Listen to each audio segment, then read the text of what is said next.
The knock came at the worst possible time. Not loud, not desperate, just careful, like whoever was on the other side wasn't sure they were allowed to be there. Sarah Whitman froze in her kitchen, one hand still wrapped around her coffee mug. It was almost 9 p.m., rain hammering down hard enough to blur the streetlights outside her suburban Ohio home. She wasn't expecting anyone. Nobody ever came by anymore, not since the divorce. Not since the neighborhood started changing. Not since she learned to keep her door locked even during the day.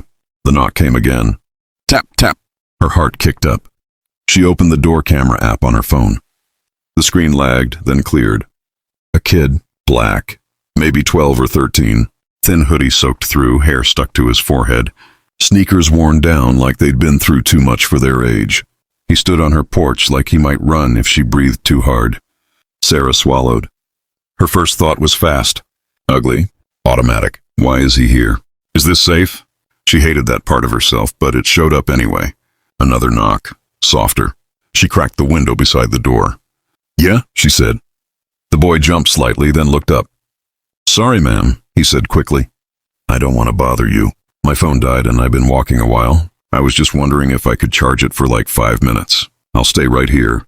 I promise. He pointed at the porch floor, like crossing it would be a crime. Sarah studied him.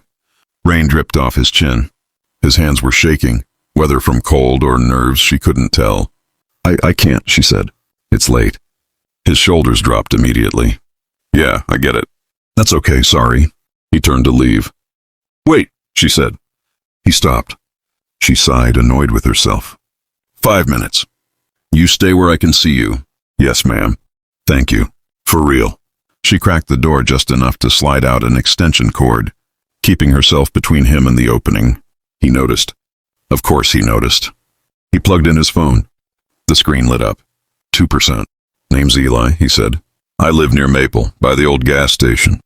She nodded but didn't offer her own name. The rain filled the silence. You walking alone this late? She asked. Bus stopped running early, he said. Driver said staffing issues. Figures. She watched him out of the corner of her eye. He stayed still, polite, careful. Too careful. You hungry? She asked before thinking. He hesitated. Pride fought hunger. Hunger won. A little. She went inside, heart racing. Made a grilled cheese, wrapped it in foil, and passed it through the door. He took it like it was something precious. Thank you, he said softly. 5 minutes passed, then 10. At 12%, he unplugged the phone. I'm good now. I really appreciate you. He stepped off the porch and disappeared into the rain. Sarah locked the door, leaning against it, guilt sitting heavy in her chest. That should have been the end. The next afternoon, the doorbell rang. She checked the camera. Ellie, dry this time. Backpack over one shoulder. Nervous. She opened the door halfway. Hey, he said. I just wanted to bring this back. He held out the foil, clean and neatly folded, and say thanks. My grandma says that's what you do. Her throat tightened. That's kind of you, she said. She passed last year, he added quietly. Something in his voice made her step aside. You can come in. Just for a minute. Inside, he stayed near the door, backpack still on. She poured lemonade. They talked. School, math, teachers who assumed things.